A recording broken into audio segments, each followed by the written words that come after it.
everybody. Hello, world. Hello, Kira. Hello, world. Hello, Geoff. How are you doing today? What's going on here? Let me help you out. Thank you. So helpful as we assemble our everything, our Macs. Yeah, right. Everybody has a Mac. Okay. Happy Tuesday. Happy Tuesday. Happy episode 21. Happy episode 21. Can you believe it's been 21 episodes? No. And I love every minute of them. And I think we have a lot of people that do as well, which is really freaking cool. I think it's pretty cool. I love the fact that people love the cat in the last podcast where it was like, we're talking about something really important. And everyone's like, love the cat that's walking by. That's I'm right. like, oh, hey. I mean, my mother listened to it, and we're sitting there, we're talking, and you see us on the video version, and then a cat will just walk across the screen. The kittens have a nice comedic relief, throughout. Yeah, throughout. But today is no exception of such an amazing topic that we're bringing to you guys today. Today's no exception. And Geoff and I always, before we start our podcast, always kind of talk about what is top of mind and what would be a good topic, and we would kind of really go through it. And that could be a podcast in itself, like the pre-podcast. And this one, I have to say, by far, is one that's like really, really fascinatingly twisting of the mind a bit. It gets you out of your comfort zone a little bit more than you realize. So I think that we have a thing about comfort zones. You know that old quote where it says like there's like two circles on a piece of paper, and it's like your comfort zone is here, right? And get outside of the and comfort you can't zone grow until you hit the red. And I feel like that's what our podcast is about. It's pushing you outside of your own little box that you create in your reality. 100%. Whatever your reality is and who dictates that. That's right. And people don't get out of their comfort zone too easily. I feel like it's even worse today than before. If you don't believe someone's opinion, you're a terrible person automatically. It's just very polarizing, and that person's no longer deserves your respect because they don't have the same opinion, which is really bizarre.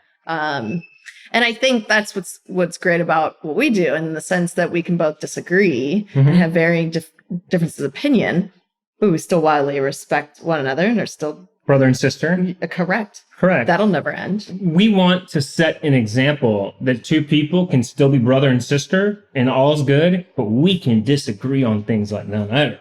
We can, we can throw it down. We can like throw things across the room at each other, But we're still bestest of bestest brother and sister. Always. And we need more brother and sisters. I think it's open-mindedness. It's like, hey, do you think everything is 100% in your brain? Like, do you believe that everything you think is reality and perfect? Everyone has this ego that's like, no, I'm right. And you're wrong. And here's why. And it's like, what happens if you're wrong? And is there a wrong? What is truth? What is true? What is the truth? What is truth and what is not? I think that that's a very big question. And I think that I don't understand. I've actually asked a lot of people this because I'm trying to figure it out. We mentioned this last week. We went into it a little bit too, is I don't understand how people there's such a lack of open-mindedness in the world, in everything, like you may hate a politician. You may hate AOC like none other because of her politics. But that doesn't mean that if you were hanging out with her, that you would dislike AOC. The actual human being. As a person. Correct. So, and the same goes the other way. You may hate, what's his name? Mitch McConnell. Right. But if you were sitting at dinner with them, you like and talking about other things, you might really like the guy. Right. He might, it's like anything. Like, if they're your family members, do you hate them because they have a different point of view than you? Maybe, depending on who you are, I suppose. But, I have met family members who are stark conservative. Mm-hmm. Does that mean I hate them and we get into battles and fights? No. I mean, everyone's entitled to their beliefs. Mm-hmm. Where it becomes a problem is where what you believe is 100% true. And everything else, the opposite, is false. And so when it's an absolute. I think it's like when people go into absolutes is where I start to raise the alarm of, how do you know? So what is true? How do you know that that's true 1000%? Is that fact? What's a fact? Can you prove a fact? Well, can you prove to me that climate change is not happening? No, I mean, the thing is, I think it brings up a fascinating question. I think there are a lot of issues like climate change that are you look at both sides of the data, and the data will oftentimes say completely opposite to each other. Correct. Completely opposite. And then what people will do is then, because the data is completely opposite, they'll go into the credentials of the person who created the data. That's right. And the credentials are exactly the same. They are both highly esteemed scientists. So then you're like, so what is real? Who's right? Who's wrong? Is there a right? Is there a wrong? So does there have to be an ultimate truth to everything?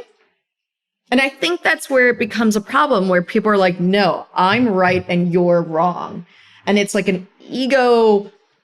I need to feel like I know what I'm talking about all the time. But how can you prove? No one can prove even that climate change is happening.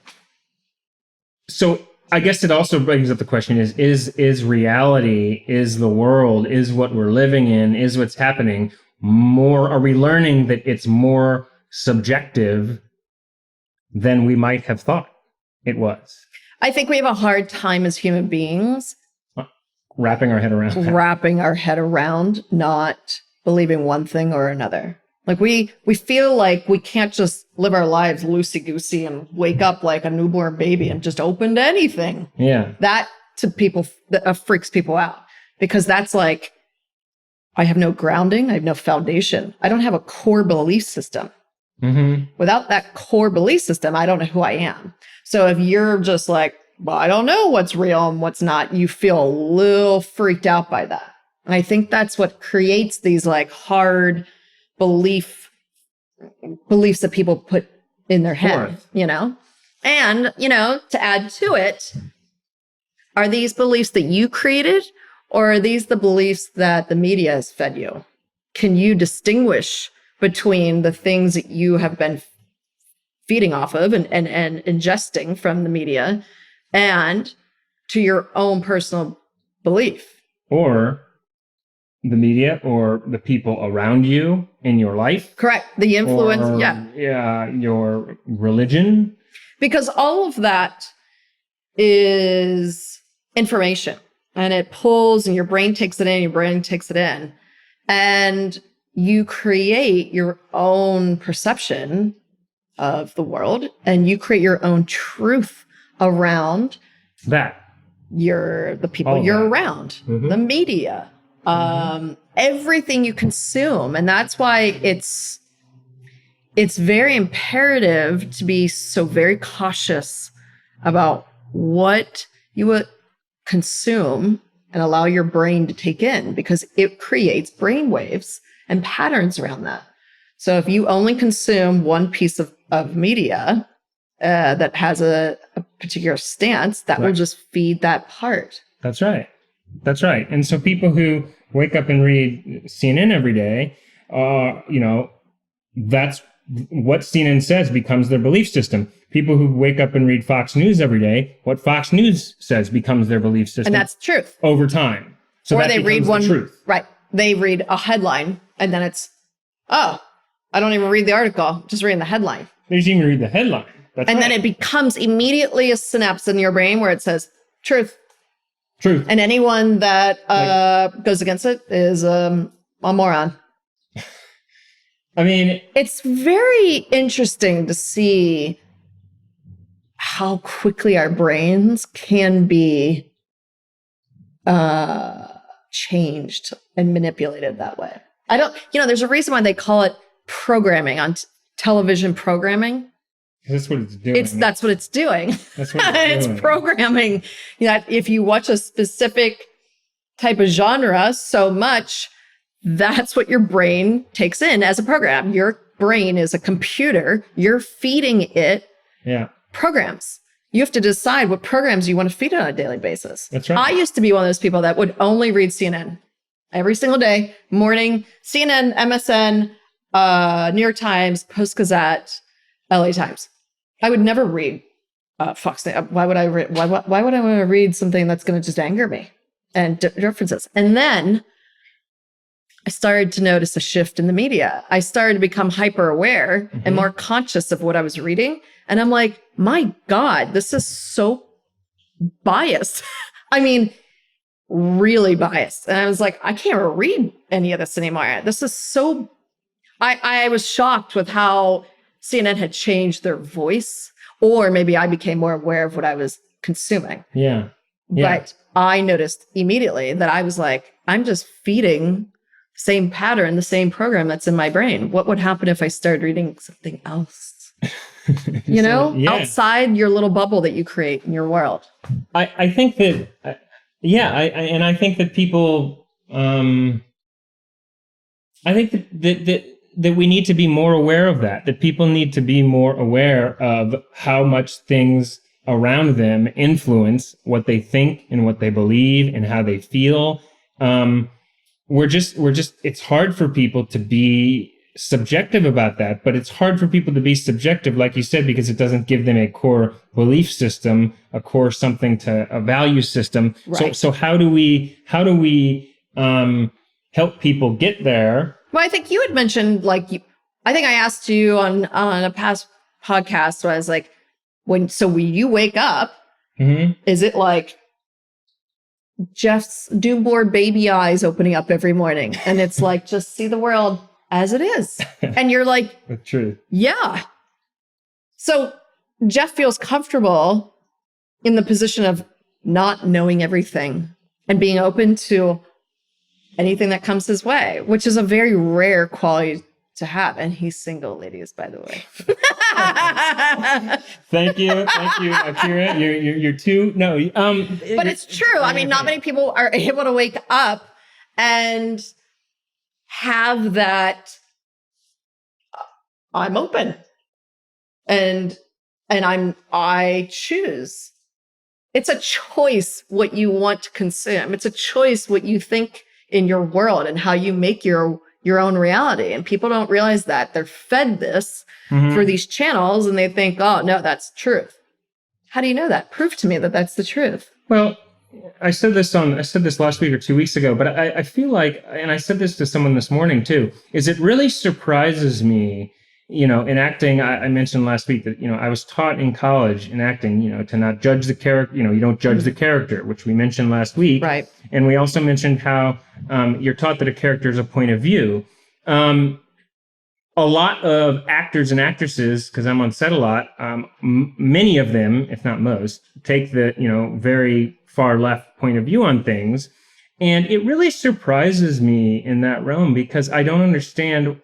You're taught to see things from other people's point of view and to try to understand what they're about. And I don't see a lot of those people trying to do that. And it actually kind of bothers me because I am such an artist and I love my fellow artists that, on set. And so when nobody is even trying, yet we're taught to try, I'm like, why am I the only one? I mean, there are others, but it's rare, like, that tries to do that. Nobody's even trying, like, to see. They just have their point of views, and that's it. That's it, and I'm right and you're wrong. And I was asking someone this morning about that, like, why don't people try to make an effort to see the other side of the other perspective of things, to find out what the truth is over there, to try to see what people are seeing from that perspective. And yeah, like I was saying a second ago, it bothers me. It's confusing, and I think maybe it's because who I am, I just brought to acting when I learned it. I'm such, I'm an intellectual. I'm really into like learning and kind of that stuff, reading and learning. And maybe I just brought that to acting. Maybe a lot of artists don't, but still a lot of artists are into that. So like, I literally try to figure that out every day. Like why people don't try to see that. Some do, and some do a little bit, but it's just like, it's who I am, like constantly open to other points of view. So I wish other people could get there, and I want them to, because when you do see it like that, the world kind of it becomes a different view. Like everything changes because it releases a lot of, you don't feel as angry, you don't feel as, it's just, you see things a lot more clear. And so I think that we're making progress towards that, but I think that we just need to make more of an effort to try to understand where people are coming from and what truth they see in the world. Why are they seeing that as truth and I'm not? And that's a simple thing to do. Yeah, I feel like that I wish there was more of an effort made by people to try to. So how do we do it? I don't know. And I think it comes down to being very careful about what you consume, what you allow yourself to consume on a daily basis. I noticed the more I was reading certain things, the more I would get angry. And then I started, and I couldn't understand why. I was like, oh, because I'm reading things that are negative. I think people don't realize the media fuels so much with,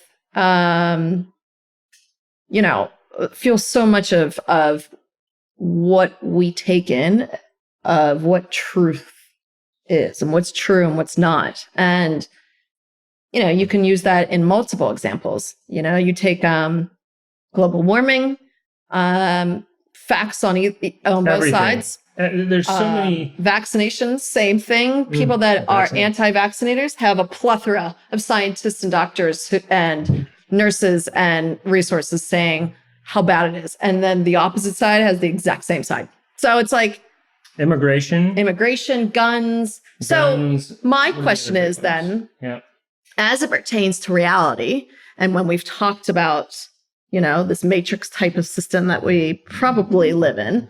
Well, according to logic, right? Odds, like logical odds, according to Nick Bostrom, who was on Joe Rogan last week, which was fascinating, by the way. You should check that. In his simulation theory, he said that's the most logical thing. But like, I'm a Presbyterian. I was raised Christian. Presbyterians. I was baptized. Did all that. But I'm looking at what he says about the simulation, and it's quite fascinating to watch him. You should watch this clip of Bostrom on Joe Rogan also talking about it. And for those that don't know, here's what the simulation theory says exactly. I'm going to sum up. It's like a 10-page document that has a lot of words, but it's very, very simple, and I can sum it up very quickly. All it is saying is that in the future, there's 3 possibilities of what could happen, and it has to be one of the 3 possibilities. The first possibility is that we all go extinct, which is not the most optimistic possibility, that literally we go extinct. Like, that's one possible future. The second possibility is that for some reason, the people in the future, for moral reasons, maybe they decided we evolved and they decided not to use technology in this way. They decided not to make a simulation of what's happening. That's the second possibility. They just decided not to do it. The people in the future decided not to do it. And the third is that we're in a simulation, and that it has to be one of the three. That's his conclusion, because technology and virtual reality are advancing so quickly that in however many years, he doesn't specify because it's uncertain, however many years from now, we're going to be able to create virtual reality simulations that are indistinguishable from the reality we see now. That you'll be able to put on a thing and it will literally be a reality, not like the one we see now in virtual reality that like you kind of know it's fake, but that literally it's recreated. So that's scary as. It's like Elon Musk talks about it. And this is Elon Musk talks about it. Like how far we've advanced since Pong, which was like, and having Pong. And having Ataris back in the day. When you take that time and you do that, you put that much time to the future, our technology is going to go so advanced. So is it completely unreasonable and irrational to think that like, God, that's freaky, isn't it? That like future versions of us created this, and that we're in what they created. Well, thankfully we won't be alive for that. Like that is wild. That's beyond our generation, Geoff. We're not around for that one. Like, hopefully I come back as a little bird or a tree and I won't have to deal with any of that. Most people, there's a lot of resistance. With that simulation theory, my question is, so what is true? Well, is there something that is being held back that is actually the ultimate truth that we're not able to see, and we keep battling against each other and all this, and there's actually an ultimate truth, but it's being held, and we actually can't reach that unless, if you think of Buddha or any of them, ultimate truth is higher consciousness. Do you think there's actually a true? Do you think there's an ultimate truth to anything? Or do you think the simulation is it just is? And it's either you accept the is, or you stoop yourself lower and battle between the two different versions of the truth. Is there a true? If that makes sense. I think that is there a true?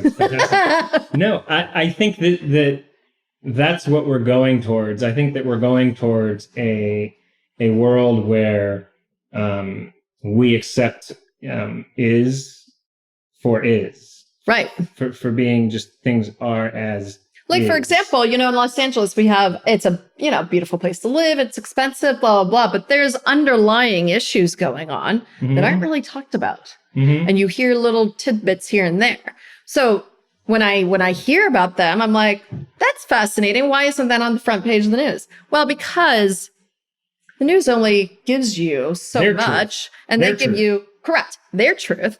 And it's like 0.002% of what actually is happening in the world. So though we're creating this truth type of foundation for ourselves, we're missing 99% of the rest of the information that we need to even make a true statement on anything, because we're not fed anything else except what we read, which is only like 0.5% of what's actually out there. So my question is the truth actually being withheld from us? For example, I have a feeling there's a lot more going on with the city. We have typhus downtown. We have West Nile. We have all kinds of things going on. Well, there is a lot going on. There is a lot going on. It's just not really talked about. Homeless problem. Correct. Now, if they talked about it, people would leave, and then comedy would go down in LA. So it's kind of like, no, everything's great, beautiful. Just look at the blue sky. So is there truth, and it's just being withheld? Area 51, truth that's being withheld. I mean, it depends what what truth, which truth. Right. Like, is it a facade that we all, these palm trees aren't real. They're not native to LA. So what is actually real? What is actually going on? How do you get to the bottom of it? Is there a bottom? I mean, these are all we could go on forever, but you start to really question things where it's like you question the things the things you believe, that are true. And then you start to question, once you get to that point, you start to question, is there an actual truth in anything at that point? We know the law of gravity exists and there's a few other laws, but I think that's more of the direction. Right. I tend to go more towards the bigger truth that nobody really knows as to what's going on, as opposed to thinking that there's people, conspiring within our world to hide things.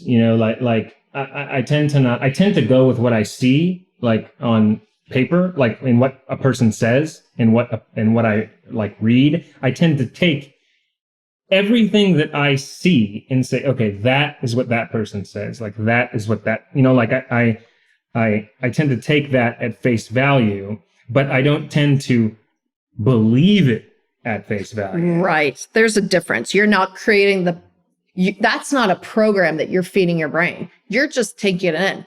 At face You're value. not allowing it to then permeate and create a pattern in your brain. Maybe that's the direct. You're actually consciously blocking a little bit, where it's like all this information's feeding, and the rest of us are like, well, now I believe that, aliens are real. Okay. Now I believe this. Okay, great. But for you, you're able to just say, I'm just going to take this in, and then I'm still going to form my own opinion. But maybe I don't even have an opinion. That's what I do. I think that's what I do. And there are other people, but it's very hard rare to find them. I try to find them. I'm very lucky to have you as a brother. No. And You're pretty smart. You're pretty smart yourself, Kira. Kira, I mean, you're doing some great things. You really are. I know, but we're talking about you today. It's all you. Just bask in the glory. Oh, sister. In any event. Oh, sister. Oh, brother. Brotherly love, sisterly love. I think that I personally err on the side that there is I think we're all battling these silly little battles on a daily basis on Twitter and Facebook, and no, you're wrong. No, you're wrong. And here's this fact and here's this source. And it's like, nobody cares. I just get to the point where I'm like, I don't care. And you're both right. And you're both wrong, because there's no ultimate truth. Okay, let me give you absolutely. That's here's move the F on. But here's a perfect example of what you're saying here. That is kind of a good. Maybe we can. Can be like our last big point here. Is okay. So yesterday in the news, Greta Thunberg, who's the 16-year-old girl, it's been in the news talking about climate change a lot, and she was in the video where she was crying and telling people that we need to look at climate change, we need to do that, all of that. And then Trump responded to her. I guess they thought at the conference that Trump didn't acknowledge her as he walked out. And then Trump sent a tweet that said, she seems like a very happy girl who is, going to have a bright and wonderful future. Now, Trump did that, which he was obviously being sarcastic, kind of playing it up. Again, Trump does these perception tricks where some people could read Trump and be like, he believes that. He believes it. Maybe or he does. He's being passive aggressive. We don't know. Passive aggressive. So when I look at a tweet like that, guess what I do? I don't look either way. I look at it and acknowledge that both could be real. But I don't know if both are real. But I'm not going to stand on one being real and one not. But I do that with everything. That's amazing. Honestly, I think that's the way to be. And you know what? How much happier are you versus someone who's like, this is stake in the sand. This is what I believe. And everyone else is stupid. It lowers I have to imagine it lowers the stress by 8 million %. It does. Just be able to say, okay, you both are right. Because maybe they're both right. Because how would I know? Right. Are you the ultimate authority of what's right and wrong? Right. I'm like, I don't know. Yeah. I asked on Twitter the other day, and then I'll finish that on Twitter the other day, like, why do people get so mad at people disagreeing with them? Raw, I'm right. You're wrong. What? I love it. I think it's hysterical. Because we want to validate our opinion, but we want to validate our opinion to ourselves or to them. Well, it's a self-worth and it's an ego. I think it's ego. I think it's your placing your own weaknesses that you feel that you have onto the other person. You're projecting. You're projecting. Thank you for the word. I love how I gave the definition. He gave the word. It's like Jeopardy. What is? And then, yeah, that's what we for do here. $1,000. $1,000. That's what it is. I think it is. I think people feel good when they're right. Oh, I'm right. And I put a stake in the ground and this is what I believe. And it's like, is that what it is?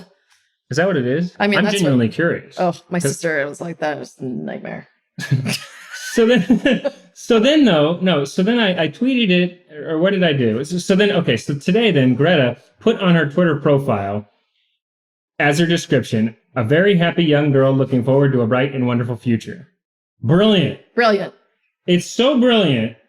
And I put that in a tweet, and I tweeted it to Scott Adams, who I think is great, and who I talk about a lot. And I said, clever response to Trump's tweet.